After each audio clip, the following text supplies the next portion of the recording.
live? Nah. It's funny, certain times I found that this one is the juice, and other times you just never know. You never know where it's going to be. But we are live. We are back. Bass University lunch break live on the water with, in my opinion, the greatest river angler in the history of the world, and we also have Bryan Schmitt. But it's, you know, we're back, you know, we're fishing, we're talking about fall transitions. Obviously I'm goofing around. Bryan is amazing river angler, tidal water angler, one on the Mississippi, the Potomac a million times, the Chesapeake. So get your questions together, guys. Bring us the questions, whatever you want to talk about. Fall transition, we're fishing in a massive 20-mile-an-hour wind, so we're forced in protected areas trying to fish our way around, you know, some pretty challenging conditions, but we're having a fun time. We're enjoying talking to all you guys about fishing, what we all love. And we're giving away stuff, man. We're giving away stuff. We're giving away this Flambeau tackle box, and I have already selected the winner for this. Who's our winner? Chris Volrath has won an Ike approved Flambeau tackle box. Tell him to send us his info. Send us your info. Where do we want him to send it?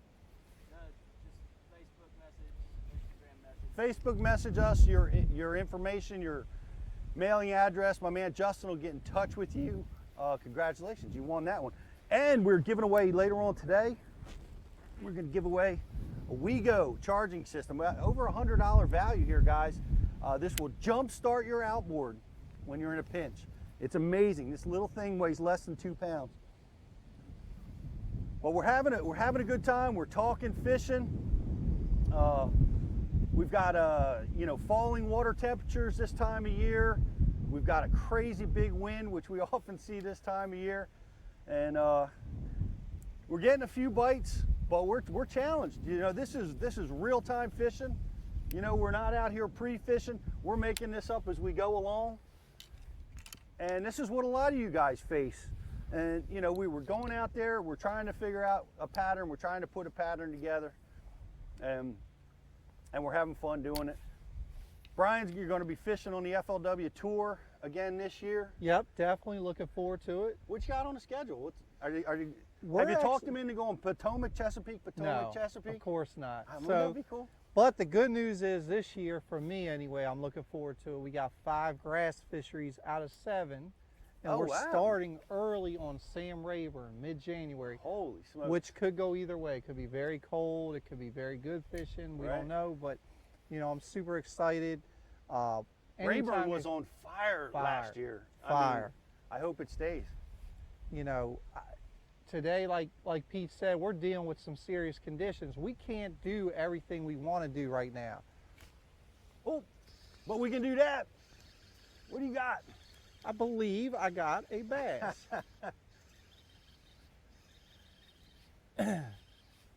All right. 50-degree water temperatures. You know, on the drop shot. I thought you were gonna. I didn't know. See how cold the fish switched. is. Oh my gosh. We're dealing with some adverse conditions because of the wind. We're definitely in transition, but like Pete said, we're doing what we have to do. We're fishing where we have to fish. We're getting a few bites. You know, this is not a big fish, just a keeper, but the fish is very cold. The water's cold where we're at. Yeah, water temperatures are dropping, and I thought you were throwing a jig. I didn't realize you had switched up to the drop shot on me. You know. That was cool. Now that fish right there, you know, me and Pete know the area we're fishing pretty good. There's a piece of wood down there, and I just let it sit, didn't move it, and all of a sudden it was swimming off. Nice.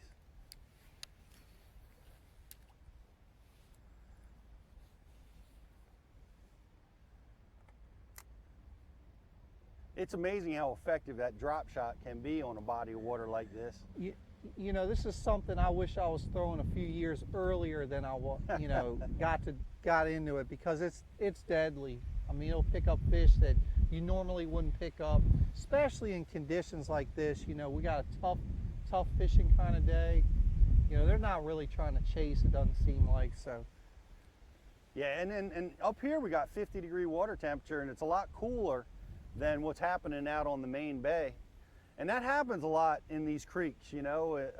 This is a tiny tributary to the place we're fishing, and as you get back up in these creeks in the fall, you find that the coldest water is all the way in the back, and they'll cool down a lot quicker. I thought I was going to jack one, and I am. I'm about to jack one right there. There we go. Oh, yeah. Nice one. Look at him, 50 degrees, man. He thinks it's like summertime out yeah. here. Come on in here with us. So what we're doing right now, we're experiencing the tide. So me and Pete, we know tidal water. We live for the bottom of the outgoing tide. We got low tide, confines all the fish. Then as soon as the tide starts to come in, it's like a dinner bell. If you fish the right piece of structure, you can have a good, you know, a good little flurry. And what we're seeing is out on the main river where we were just at, I mean, there's seagulls everywhere. Bait everywhere. And what we kind of were theorizing that, man, when that tide starts to come in, it's likely going to bring a lot of that bait up into this little creek. Yep, and a little bit warmer water, like you were saying. A little bit warmer water too, which is certainly going to make for some positive fishing conditions. But that fish was aggressive. I threw up on a piece of wood, and I mean, he was swimming out to the ocean, it seems like about as fast as he could get there. Pretty cool stuff.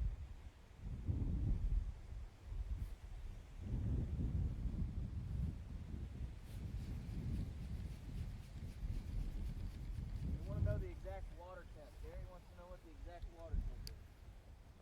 All right, Gary, so you want to know the exact water temp?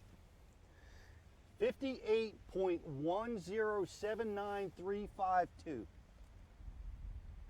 Exactly. Where we're fishing, typically we're at the dire end of, I'd say, productive water temp. Any day this shallow backwater creek, you know, could just empty out. The fish could just leave. It Right. could get that cold overnight in this shallow water. Well, here's the cool deal about a lot of these creeks. Like in the summertime, it's awesome because they're cooler. You know, they're maybe 5-10 degrees cooler. Yep. A lot of the feeder creeks, really lakes all over the country, and when you get water temperature up into the 80s and 90s, like we get here sometimes, getting that cool water temperature up in these types of places can really congregate some bait fish and congregate a pretty good bite. Big time. But in the early fall, like kind of where we're at now, the bait fish is so abundant in here that even though the water temperature is a little cooler, the bass are still here. They're still using it. And but what eventually is going to happen is the water temperature is going to be so cold up in here, the bait fish are going to be pushed out, predators are going to follow them out. Yep. And we're going to have to go to different areas to locate them. All we'll do is we'll start looking for the food again. The seagulls, bait flipping, that's what we'll do. You know, there'll be a time, like Pete said, we'll come in here and the bait will be gone. The fish will probably be gone as well. Bait in the fall is, I would say, what do you think, Pete? The biggest thing? Oh yeah, there's no question. Bait, fall and winter time, if you're not fishing around the bait, you're not fishing around the bass. Yeah. You know, and they'll tell you where it's at. You know, they'll absolutely tell you. You know, your sonar will tell you, the birds will tell you. But if you're pulling into a pocket, if you're pulling into a wintering area and your sonar is blank, Not a good sign. Yeah, it's not a good sign. I mean, it's not to say you can't catch them there, but most of the time in the winter and the fall is you're going to be fishing around that bait. It's such an important part of things. Scott's fishing a tournament on Sunday in Pennsylvania. High 48, 10 to 20 mile per hour winds. Should he target largemouth or smallmouth? Well, that's a great question. Scott wants to know, he's fishing a place in Pennsylvania. He's got 48 degree water, or 48 is the temperature prediction, 48 degrees. And he's got a body of water, apparently it's got largemouth and smallmouth in it. What should he target? I can tell you this, without going there first, I would tell you this, that smallmouth have the ability to survive a cold front better than largemouth in a lot of situations. And if the smallmouth have a potential to win an event, man, I'm definitely going to certainly explore them as an option.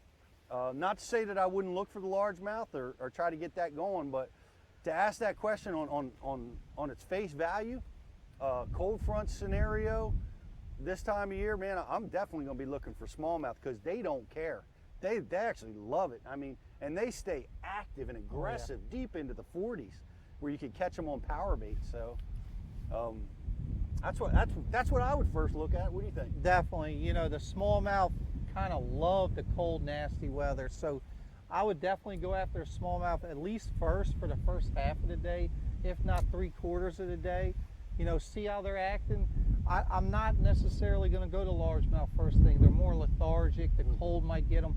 In the afternoon, if it warms up a little bit, maybe go try to catch a big largemouth or two. But definitely, the smallmouth should bite. You know, you should be able to get on them first thing.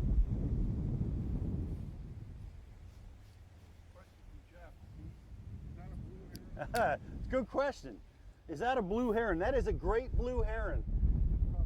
Fishing right next to us and outperforming us at the moment. Picking shad up off the flat. That's a great observation. We talked about birds. We talked about them the whole first part of this day, the importance of them. And I noticed when we came in, your sonar units were lit up with balls of bait up in here. And this wind and this tide's bringing more bait up. And that little guy right there is a surefire indicator that the bait is up in here. Because he wouldn't be here if it wasn't. He'd be out on the river. He'd be somewhere else looking for his dinner. But the fact that he's up here fishing so boldly right next to us also lets me know that there's a lot of fish around. You know, it's hard to get that close to those birds sometimes. So the fact that he's willing to let himself be so close to us, there's a lot of food right there. It means there's a lot of food right here, and as evidenced by a few bites that we've got.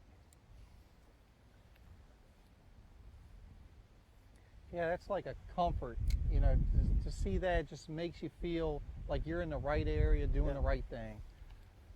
And he's not alone. Like, what other birds? Like cormorants. Oh, there you go. What do we got? No, another keeper bass on the drop shot.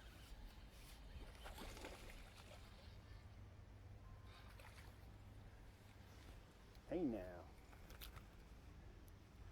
You know, these are nice looking fish. And you know, the thing that I'm noticing about them, we're fishing in an area that gets a fair amount of fishing pressure. Yes. Had a big tournament here recently.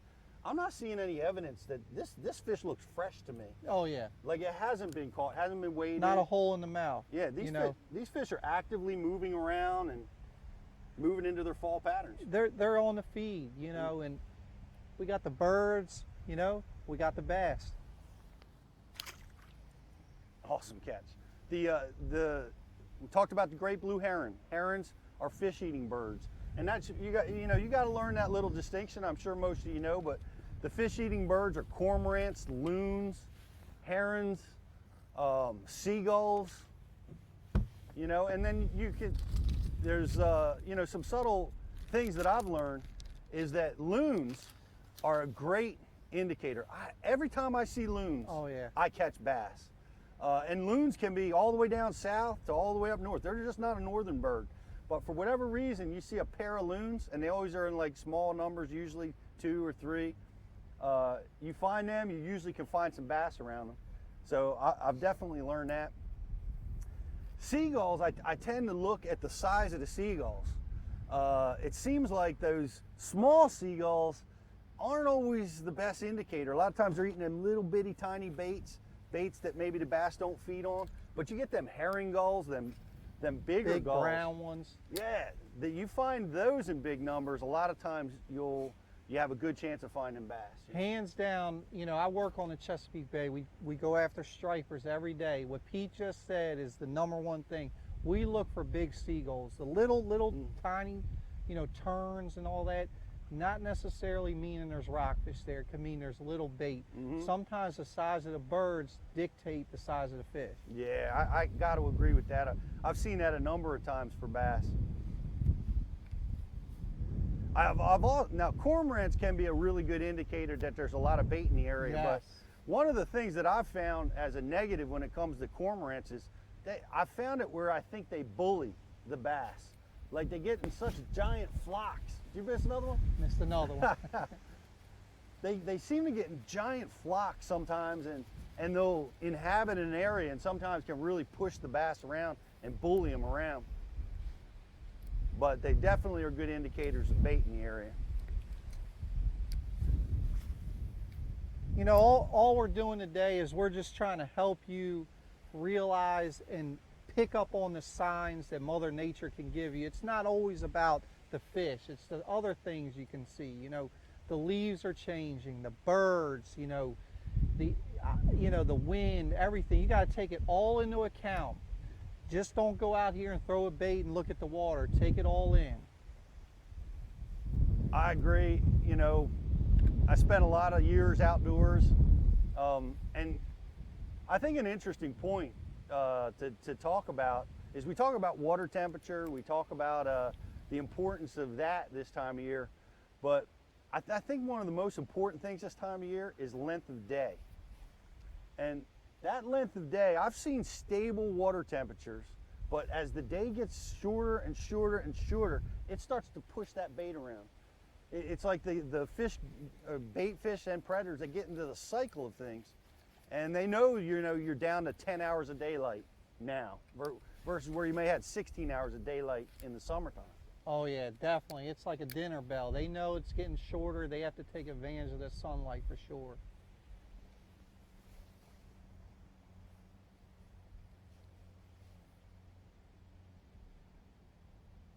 And we're doing something that I think is kind of cool, and it's neat with respect to current-based systems, especially tidal systems. When you find an area that it can congregate bait fish or congregate bass, you don't even have to move the boat sometimes. Right? Nope. You can just let the fish come to you. Absolutely. And we know there's a group of fish here. We're going to fish it very thorough. They could be swimming all through here, but the more we use the trolling motor, the more we could spook them. So we're just going to power pull down, be quiet, work it over really good, see what's here. And what happens is, like we were talking about, we're here now. The water, the tide's coming in, the current's coming in, and it's just filling up. It's bringing more bait, it's bringing more water temperature, and it's bringing predators with it. So there are fish here, and it's likely that we could see more and more fish start to group up here as this tide surges and starts to move around. It's kind of neat. It's hard to do that on a natural lake or a reservoir of any kind, with no current-based system. It's hard to find a place like this. You have to cover a little bit more water, fish a little differently.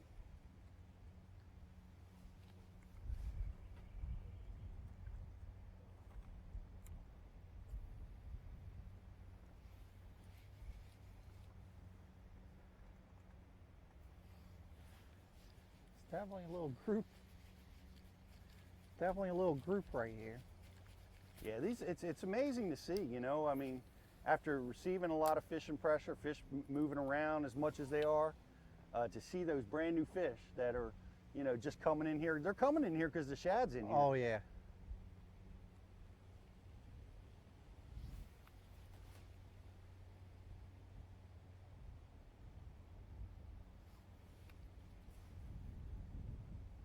But it's also interesting, that we really, we had to go to finesse to get them to bite, and I'm going to keep them honest. I think I'm going to fire a jig around here for a few casts, but that falling water temperature, a lot of times that's the answer, is to go finesse. And I've gone to the Senko, you've gone to the drop shot, both have put a few bites in. I'm gonna mix it up, throw a jig around here a little bit. Yeah, like you said, keep them honest. It might catch a big one,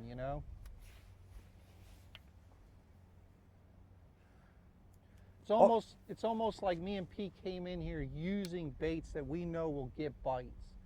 We've located a group of fish. Now Pete, automatically being a tournament angler, He switched to a jig. He's going to try to get a big bite. Textbook. Textbook. Hey, some stuff going on right now. Just want to invite you guys watching. TryBU, use the code TryBU. Come on over and subscribe to BashU TV at bashu.tv. Use that code, you get 10 days free. Come over and check out what we got going on at the Bash University. We got the greatest anglers in the world like Brian teaching the things that they're really, really good at. Matter of fact, we're going to be filming, we are filming today. We already started a piece on Brian's swim jig strategy. He's got a brand new swim jig with Hayabusa that he's got coming out real soon. But he's talking about why a swim jig is important and how he uses it. Because man, oh man, he catches monster bass and wins a lot of tournaments fishing a swim jig. So if you want to get confident in that, check it out. That's going to be available real soon on BashU TV. Use the code TryBU. We've already given away to Flambeau. We're going to be giving away over $100 value, a WeGo charging system. So bring your questions. Best question gets the goods.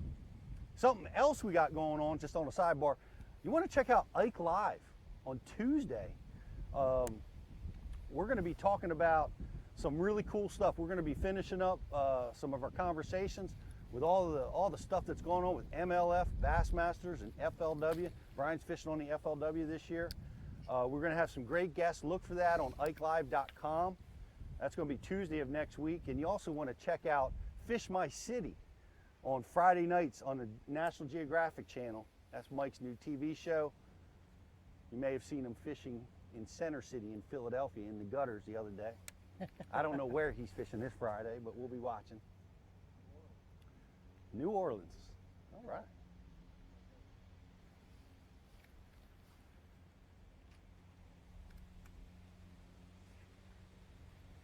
Well, you want me to move a little bit? You can absolutely. We can move down the bank and turn back around and fish on up this island. I think that's what we should do. Especially, did you get on the end of that big tree? Had a little nibble. Had a little nibble.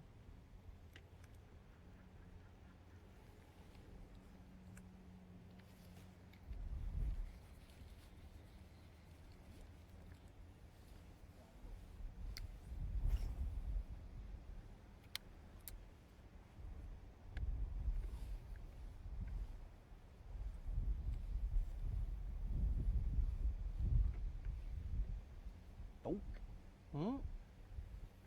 You just come through those branches and you just can't help but think there's going to be something there.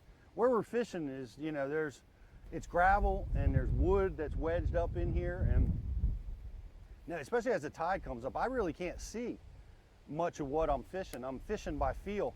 You know, I've got a graphite casting rod. It's highly sensitive. I've got 20-pound gamma fluorocarbon, and I've got a tungsten jig on there. So it's telling me what's on the bottom. Absolutely. You know, I can feel the trees, I can feel the rocks, and I'm moving my bait efficiently when I feel no habitat, but when I get on a tree, a branch, or a rock, I'm gonna shake it a little bit. I'm gonna keep it in that area just a little bit longer, and then I'm gonna pop it and try to deflect, try to hit that cover. Oh, swing and a miss. Definitely have one there. But it's important to fish by feel, you know. But by using that tungsten, that fluoro, that nice sensitive rod, you can feel that bait coming all the way in. You can feel everything. Here's a good question. Greg wants to know, when you know fish are there, how much time do you give them? Greg wants to know, when you know fish are there, how much time do you give them? That goes back. How long do you stay and when do you go? Tough one, man. Tough one. I mean, you know, it depends if they're biting, you know. If they're biting, I'm going to stay till they're done biting. But let's say I found them in practice and I'm going to start on them in the tournament. I'm super excited. You know, I'm gonna definitely give it an hour, you know, work it, try different baits, different techniques. Maybe an hour, you know, on a non-tidal body of water, and then I'm gonna leave. I'm not gonna say not gonna come back, but that's about all I'm gonna give it, you know, is about an hour. What about you, Pete? You know, boy, it's so dependent upon conditions. Yes. Right? You know, and so here's what the bottom line on it is. If you know the fish are there and you can't catch them, it's as if they're not there. Right? So, you know, you can spend a lot of time and energy and effort fishing for suspended fish, fishing for fish maybe that, you know, are just, you know, not going to be reactive because of the bluebird conditions or falling water temperatures or whatever else it may be. So, you know, I like to go back and I talked about this a little bit earlier. Is, you know, positive fishing conditions or negative fishing conditions.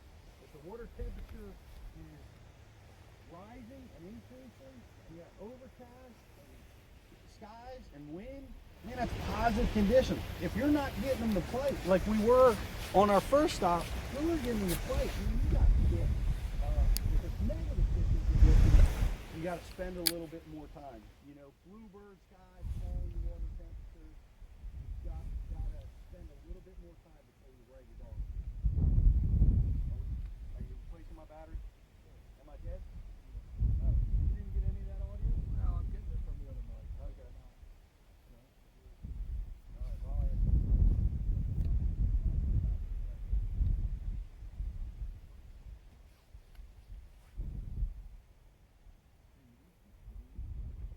my jig is not getting her done. Might not be the right one swimming right now.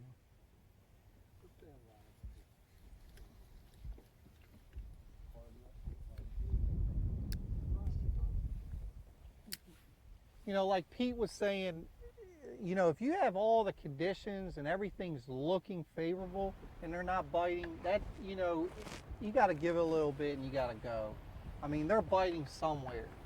But, you know, I've seen at times where the guy that stick and stays all day, you know, and grinds away, he can pull it out too. So it's just one of those long-standing, tough things that, you know, really master. I don't think anybody will ever master that. It is, and that's what fishing as much as an art as it is a science. Yeah. To me sometimes, because, you know, trying to get a feel for, I just think I got a bite. Uh-huh.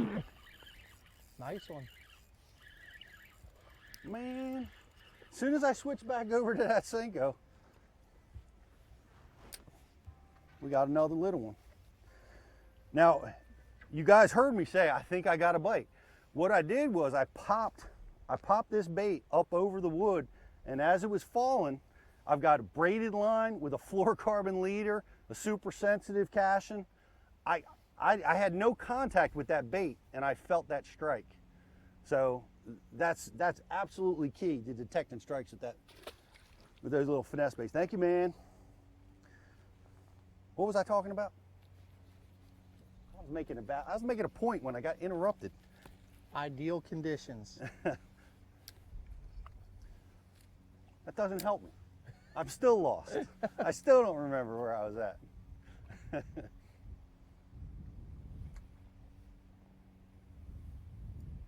Josh wants to know, how much does the thermocline affect bass when the water temperature changes? Josh wants to know about the thermocline and how does it affect bass. Well, what's going to happen is the thermocline is at its deepest in the summertime. Yep. Right? It's, you know, it's when you get to a zone in the water column where the water temperature significantly changes. With sensitive sonar units, you can. Ooh, that's another one. Sorry. Little honey hole. Nice one. Man, these are all about the same size, but this one might be just a little. Look at him. That's a smallmouth. Is it really? I was like, he's fighting. He's digging. Smallmouth. Oh my goodness. That's a treat. Didn't expect to catch him up here. Little smallmouth. Is he lost? I think he is lost. I think it might be. I think somebody might have caught him up in the Susquehanna or something. Thank you, man. But we're talking thermocline, and as the water temperature, as the fall approaches, the surface water starts to bring that thermocline up, and you'll eventually get into a situation which is fall turnover, where the temperature on the top matches the temperature on the bottom, and the whole lake turns upside down. You can go into a crystal clear lake, like a lake that we always see it in a lot of times is Greenwood Lake up in North Jersey, north of here. I see it. I fished it there more often than anywhere, and it's a clear lake, but in the fall turnover, it just gets pea soup green. Wow. Okay. And your stumps that are on the bottom will float during the turnover, and it can be very, very challenging when that happens. When that situation happens, those lakes are typically dominated by offshore grass beds or stumps, fishing that kind of scenario. But my number one recommendation on how to get through a fall turnover situation is to get to the bank, is to get to some hard habitat inside the grass edge, rocks, docks, trees, anything like that. And that's been my number one recipe to survive the turnover situation. That happens in the fall. It's a great question. Yeah, you're just going to simplify things by going to the bank. You're taking out the turnover. You're taking out the thermocline. There's always a group of fish that are living near the bank, and it could just help you through that tough time of year. Yeah, you're exactly right. And the fish that you find, and that's why I do it. That's why it helps me survive. Is the fish that you find relating to that shallow habitat are catchable. Yeah. There's still a ton of fish out on those grass edges. There's still fish all over that place. But under that condition, man, they're hard to target and they're extremely hard to catch.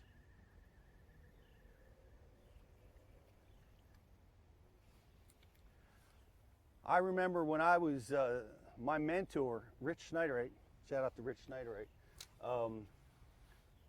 we would fish all over. I fished as a co-angler with him. We fished the Federation stuff, the Bassmaster stuff, 20 years ago. And I always remember he had a thermocline tool in his boat, and it was so rudimentary. It was a temperature gauge on the end of a rope. Okay. And he would lower it down, and he'd have it marked like every 5 feet or so, and he'd lower it and lower it until you'd see that temperature change. And you'd see it dramatically change, like 10 degrees. And that's how we would measure the thermocline. It's amazing how technology keeps evolving, and the stuff that we did years ago, it's always going to keep evolving. Now you can increase your sensitivity on your sonar units, and you can pick it up. Yeah. Boom, you can see that line shooting right across the bottom of your screen.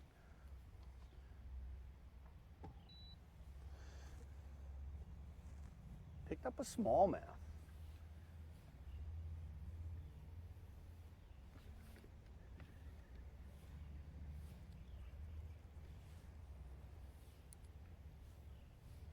Oh, Brian's turning this back around, shoot us through the hot zone.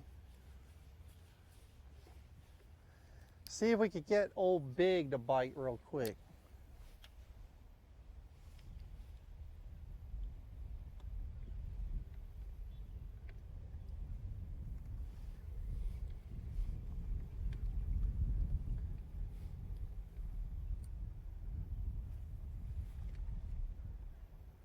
You know what else is going on that I forgot to mention?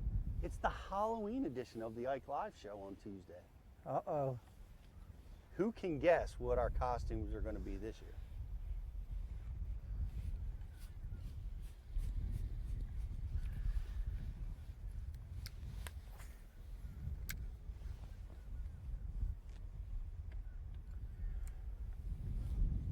And we're going to be continuing to deliver Bass University live on the water, guys. Appreciate you guys joining us on your lunch break. I guess it's lunchtime in the Central Zone, maybe on the West Coast by now. Appreciate you guys all joining us. We gave away a Flambeau tackle system. We're going to be giving a Wego here real soon. But we've got a lot more coming, guys. We're gonna be fishing with the greatest anglers in the world. We're gonna be doing it live. We're gonna be off. You know, you have the opportunity to ask them questions, to learn about certain bodies of water. Which I'm surprised not many questions about the Chesapeake or the Potomac have come through. But you learn about a certain body of water, any question you want to know about, you'll be able to ask it. You'll be able to ask it right here. Live training brought to you by the Bass University. If you guys are not subscribers, I want to invite you to come over and subscribe. Use the code TRYBU. As I thought, I was just popping over a limb. Man, every time you do that, my spider senses start tingling. I'm like, I know it's coming. Oh, I thought he was there, he's not. That's another cool way to feel a strike, is especially when you're fishing a bait like this, which is not weightless, but it's virtually weightless. A lot of times you'll be moving the bait, and then there's nothing but slack in your line. Oh yeah. You know? They got it and they're swimming out with it. They got it, swimming out with it, swimming right to your feet. You gotta learn to recognize that strike. But TRYBU, TRYBU. Use that code, get 10 days free over at the Bass University, bassu.tv. And I also want to invite you guys to look at the bassuniversity.com. We're announcing our seminars. We're going to be all over the country. We're going to be in Alabama. We're going to be in New Jersey. We're going to be in Oklahoma, and we've got several more that we're going to be announcing real soon. You can buy tickets. Oh, I thought you were jacking one over there. You can get tickets right now. Oh, it's me too, Brian. Hold on for 1 second. Aren't we a pair? Did you get yours? No. I am stranded in the dirt over here. You want to get it? Yeah, I'll go back and get it. I'm going to go back and dig this out. So check it out. We're going to have Bass University classes are awesome.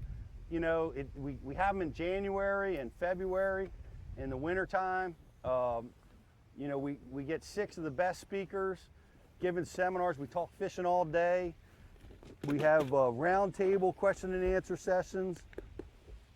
We have breakout sessions where you can get one-on-one with your favorite pro and talk to them about fishing and just about anything else. So come on out to the Bass University this year. You can check that all out at thebassuniversity.com.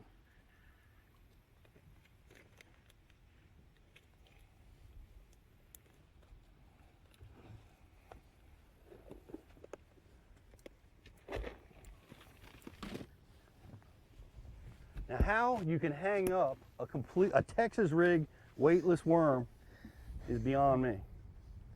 It's almost like the trees actually grab it. Isn't They it? reach out and I think they do. I think they really do sometimes.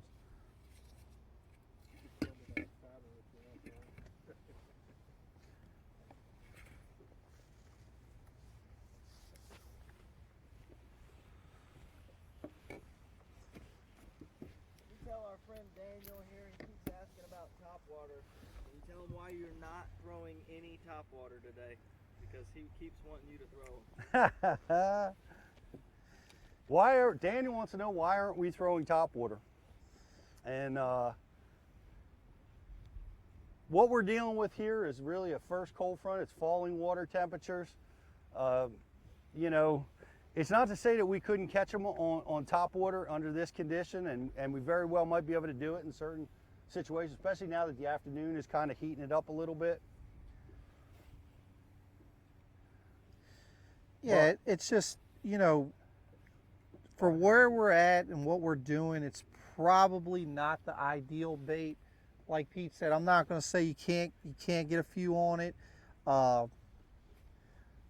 The area we're fishing is not really a topwater area. It's you know, they're more related to the bottom here.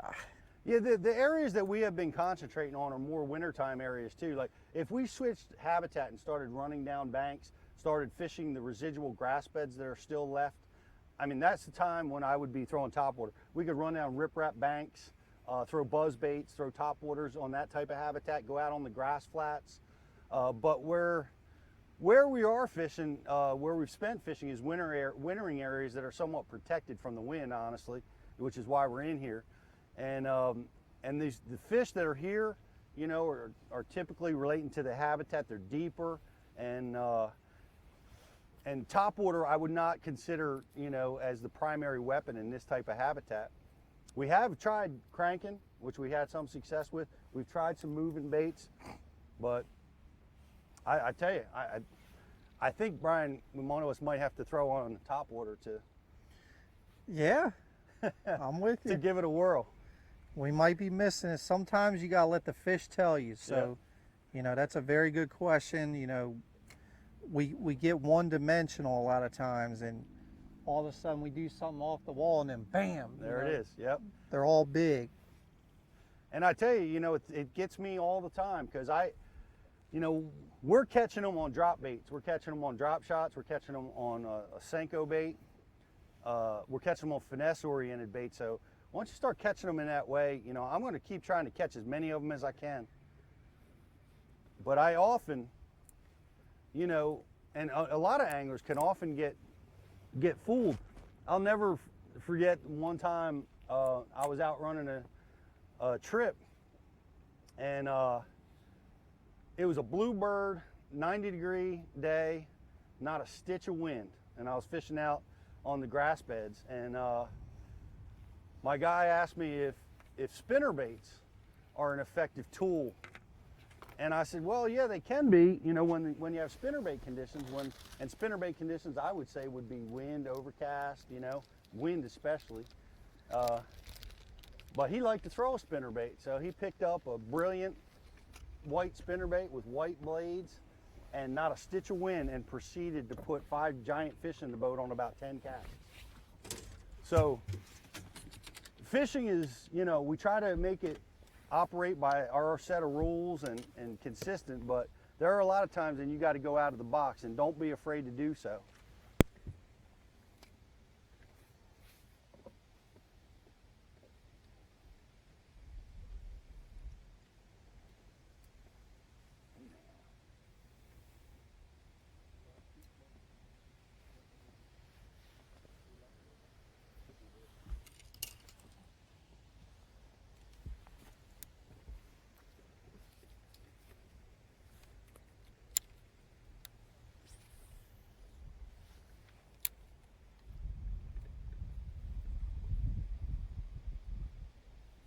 We may have to stop the broadcast, but I don't want to stop the fishing. Yeah, it's almost like they're getting ready to bite you. I know.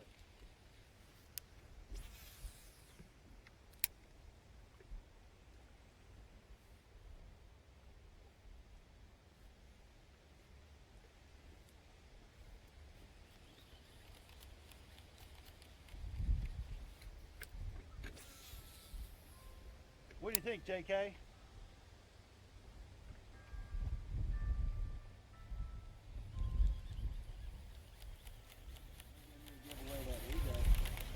I think I know who I'm giving it to.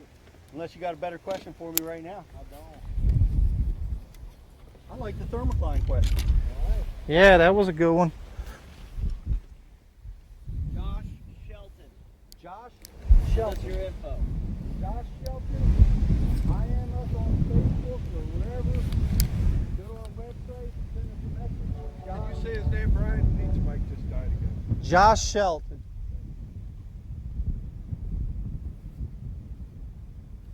Josh Shelton. Oh, look at that. Oh yeah, that looks a little medium. They're just nice, healthy fish. But we're happy to have them today. I think this is a good opportunity for us, especially because my mic just went down. To close out the show. Brian, you'll be good. Yeah, that's what I'm going to do. But Brian, appreciate you being here with us, man. Definitely. Thank you for having me. Hey guys, look for Brian. We're going to be doing his swim jig seminars coming real soon on Bass U TV, and I'll let you let that fish go. And his seminar's coming real soon, guys. I need to stand next to you. I got to use your mic. But good luck this year on the FLW tour, man. Thanks for spending time with us. You know. Thank you, man. I'll be swimming some jigs. You know, hopefully kicking some butt this year, and thanks for having me. Oh man, I look forward to it. We're going to go and do a demonstration. He's going to do a demonstration on how he works his swim jig through the grass. I can't wait to see that myself, because just a master at it. You can win with it when a lot of other guys are doing the same technique. So yeah. It's impressive. It really is, and wish you the best of luck this year. Thanks everybody for watching. Congratulations to the guys who won. Make sure you get us your information. Look for a lot more live coming. Don't forget to check out Ike Live on Tuesday and Fish My City on Friday night. That's all coming real soon, and we're going to be back. I don't know, we're going to Connecticut, we're going to Florida, we're going to be out in the Ozarks. We're going to be teaching and training people all over the world how to fish for bass. Get your bass fishing IQ to the next level. I'm Pete Gluszek for Bass University TV. We will see you guys next time.